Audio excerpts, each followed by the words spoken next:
ತಿರುಪತಿಯಲ್ಲಿ ಕರ್ನಾಟಕದ ಪ್ರಥಮ ಆರತಿಯ ತಿಕ್ಕಾಟ. ಡಿಕೆ ಶಿವಕುಮಾರ್ ಅವರು ಕೊಟ್ಟಂತಹ ಒಂದು ಹೇಳಿಕೆ ಇದೀಗ ಸಂಚಲನಕ್ಕೆ ಕಾರಣ ಆಗಿದೆ.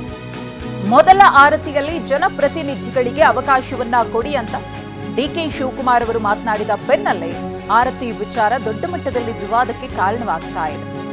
ಸಿಎಂ ಡಿಕೆ ಶಿವಕುಮಾರ್ ಅವರ ಹೇಳಿಕೆಗೆ ಟಿಟಿಡಿ ಆಕ್ರೋಶವನ್ನು ವ್ಯಕ್ತಪಡಿಸಿದೆ. ಆರತಿ ವಿಚಾರವಾಗಿ ತಿರುಪತಿಯಲ್ಲಿ ಮಹತ್ವದ ಮೀಟಿಂಗ್. ಟಿಟಿಡಿ ಸದಸ್ಯರು ಅಧ್ಯಕ್ಷರು ಮೀಟಿಂಗ್ನಲ್ಲಿ ಭಾಗಿಯಾಗಿದ್ರು. ಬೆಳಗ್ಗೆಯಿಂದ ನಡೀತಾ ಇರುವಂತಹ ಸಭೆಯಲ್ಲಿ ಡಿಕೆ ಶಿವಕುಮಾರ್ ಅವರ ಹೇಳಿಕೆಯ ಬಗ್ಗೆನೇ ಚರ್ಚೆ ಆಗ್ತಾ ಇದೆ. ಪ್ರಥಮ ಆರತಿಯಲ್ಲಿ ಜನಪ್ರತಿನಿಧಿಗಳಿಗೂ ಕೂಡ ಅವಕಾಶವನ್ನು ಕೊಡಬೇಕು. ಅವರು ಜನರ ಅಭಿವೃದ್ಧಿಗೋಸ್ಕರ ಇರುವವರು, ಕೊಟ್ಟರೆ ತಪ್ಪೇನಿಲ್ಲ ಅನ್ನೋ ಧಾಟಿಯಲ್ಲಿ ಡಿಕೆ ಶಿವಕುಮಾರ್ ಅವರು ಮಾತನಾಡಿದರು.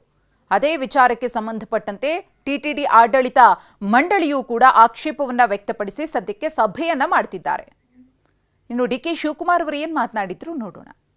ನಮ್ಮ ಪ್ರೊಟೆಕ್ಸಿ ತಿರುಪತಿದು ಏನಂತಂದ್ರೆ, ನಿಮಗೆ ಅಲ್ಲಿ ಒಬ್ಬ ಆಫೀಸರು ಮಹಾರಾಜರ ಕಾಲದಿಂದ ಮೊದಲನೇ ಆರತಿ ನಮ್ಮ ಕರ್ನಾಟಕದ್ದು, ಅಲ್ಲೊಬ್ಬ ಆಫೀಸರು ಕೊಡ್ತಾ ಇರ್ತಾನೆ.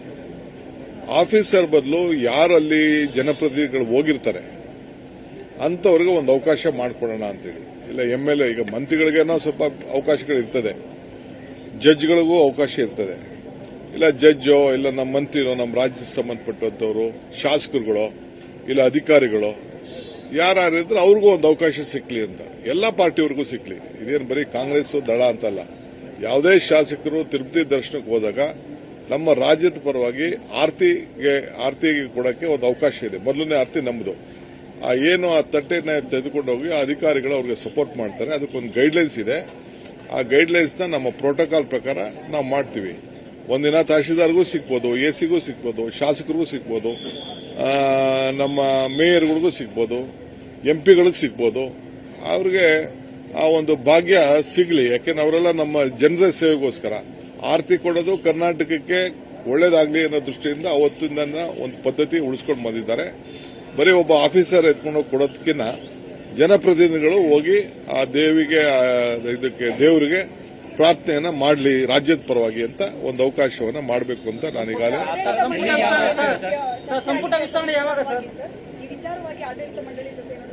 ಇಲ್ಲ, ನಾನು ಚರ್ಚೆ ಮಾಡಿದ್ದೀನಿ. ನಾನು ಅವ್ರ ಗೈಡ್ಲೈನ್ಸ್ ನಾವು ಸ್ಟ್ರೈಟ್ ಹೋಗಕ್ಕೆ ಬರೀ ಚೀಫ್ ಮಿನಿಸ್ಟರ್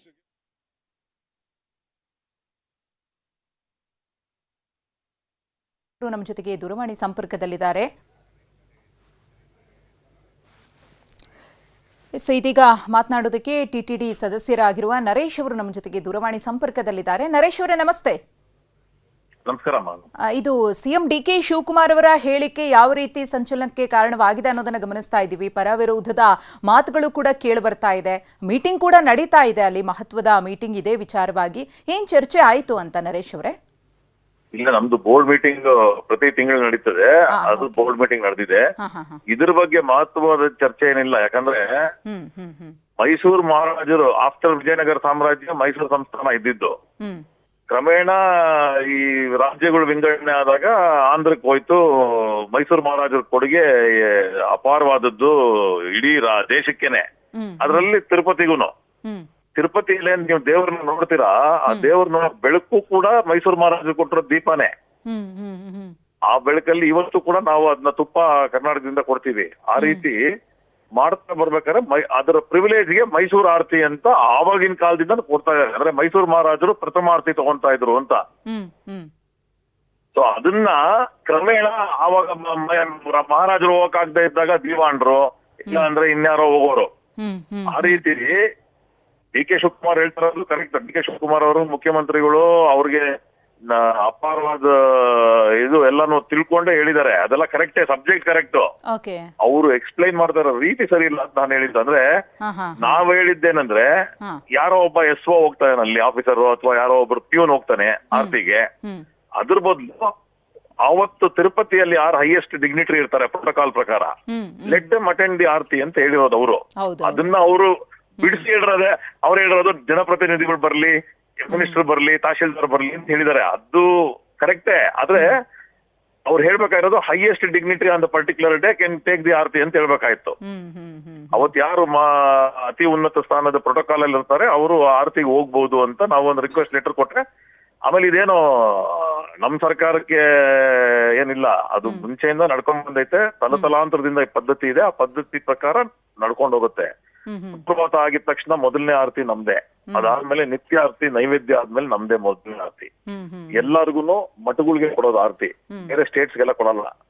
ಇದು ಮೈಸೂರು ಮಹಾರಾಜರ ಒಂದು ಕೊಡುಗೆಗೆ, ಮೈಸೂರು ಮಹಾರಾಜರಿಗೋಸ್ಕರ ಆ ನೆನಪಲ್ಲಿ ಕೊಡೋದು. ಅದು ಕ್ರಮೇಣ ಕರ್ನಾಟಕ ಆಗಿದೆ, ಕರ್ನಾಟಕ ಆರತಿ ಕೊಡ್ತೀವಿ ಅಷ್ಟೇ.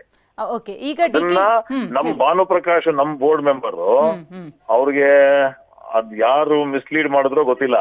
ನಮ್ ಕರ್ನಾಟಕದ ಸಿಎಂ ಬಗ್ಗೆ ಅಂದ್ರೆ ನಾನ್ ಪಾರ್ಟಿ ಬೇರೆ ಇರ್ಬೋದು, ಆದ್ರೆ ಕರ್ನಾಟಕದ ಸಿಎಂ ಬಗ್ಗೆ ನೀನ್ ಮನೇಲಿ ಮಾಡ್ಕೋ ಹಂಗೆಲ್ಲ ಹೇಳದ್ ತಪ್ಪವ್ರು. ಅದನ್ನು ಇವತ್ತು ಅವ್ರಿಗೆ ತಿಳಿ ಹೇಳಿದ್ವಿ ಬೋರ್ಡ್ ಮೀಟಿಂಗ್ ಅಲ್ಲಿ. ನೀನು ಏನೇ ಇದ್ರು ಬೋರ್ಡ್ ಚೇರ್ಮನ್ ಹೇಳ್ಬೇಕಪ್ಪ ಏನಾನ ಇದ್ರೆ. ಆಮೇಲೆ ಕರ್ನಾಟಕ ಆರತಿ ಮಾಡ್ತೀವಿ ಅಂತ ಡಿ ಕೆ ಶಿವಕುಮಾರ್ ಅವರು ಅನೌನ್ಸ್ ಮಾಡಿದ್ರೆ ಅದಕ್ಕೊಂದು ಪದ್ಧತಿ ಇದೆ. ಅವ್ರೊಂದು ಲೆಟರ್ ಕೊಡ್ತಾರೆ, ಆ ಲೆಟರ್ ಪ್ರಕಾರ ನಾವು ರಿಯಾಕ್ಟ್ ಆಗ್ತೀವಿ. ಅವ್ರ ಲೆಟರೇ ಕೊಟ್ಟಿಲ್ಲ, ಇವ್ರು ರಿಯಾಕ್ಟ್ ಆಗ್ಬಿಡ್ತಾರೆ ಅಷ್ಟೇ. ಅಷ್ಟೇ ಆಗಿರೋದು, ಇನ್ನೇನಿಲ್ಲ. Yes sir, yes. ಧನ್ಯವಾದ ನರೇಶ್ ಅವರೇ, TV9 ಜೊತೆ ಮಾತನಾಡಿದ್ದಕ್ಕೆ. ಇನ್ನು ಸಿಎಂ ಡಿ.ಕೆ. ಶಿವಕುಮಾರ್ ಅವರು ಗೊತ್ತಿಲ್ಲದೆ ಮಾತನಾಡಿದ್ದಾರೆ. ಇಲ್ಲಿನ ಪದ್ಧತಿ ಸಂಪ್ರದಾಯದ ಬಗ್ಗೆ ಅವರಿಗೆ ಪತ್ರ ಬರೀತೀವಿ ಅಂತ ಹೇಳಿ ಟಿಟಿಡಿ ಸಭೆಯ ಬಳಿಕ ಟಿಟಿಡಿ ಅಧ್ಯಕ್ಷ BR ನಾಯ್ಡು ಅವರು ಮಾತನಾಡಿದ್ದಾರೆ. ಈ ವಿಷಯವನ್ನ ಟಿಟಿಡಿ ಮಂಡಳಿ ಸಭೆಯಲ್ಲಿ ಚರ್ಚಿಸಿದ್ದೇವೆ, ಅವರಿಗೆ ಸಂಪೂರ್ಣವಾಗಿ ನಾವು ವಿವರಣೆಯನ್ನ ಕೊಡುವಂತಹ ಕೆಲಸವನ್ನ ಮಾಡ್ತೀವಿ ಅಂತ BR ನಾಯ್ಡು ಹೇಳಿದ್ದಾರೆ. కర్ణాటక ముఖ్యమంత్రి గారు చేసిన రిమార్క్స్ కి సంబంధించి హారతి ప్రివిలేజెస్ సంబంధించి బోర్డులో ఏమైనా డిస్కషన్ జరిగిందా? డిస్కషన్ జరిగింది. మరి ఆయన ఏదైతే కామెంట్ చేశాడో అవగాహన లేక చేసినట్లుంది. దాన్ని మనం టీటీడీ బోర్డు నుంచి లేదా టీటీడీ నుంచి ఆయనకి రిజైన్ లెటర్ పంపించడం జరుగుతుంది. పాలసీ ఇట్లా ఉంటుంది, ఇట్లా ఉంటుంది, తెలియక మాట్లాడారేమో అనుకుంటున్నాను. అంటే దీని మీద అవగాహన లేదు ఆయన. సరే,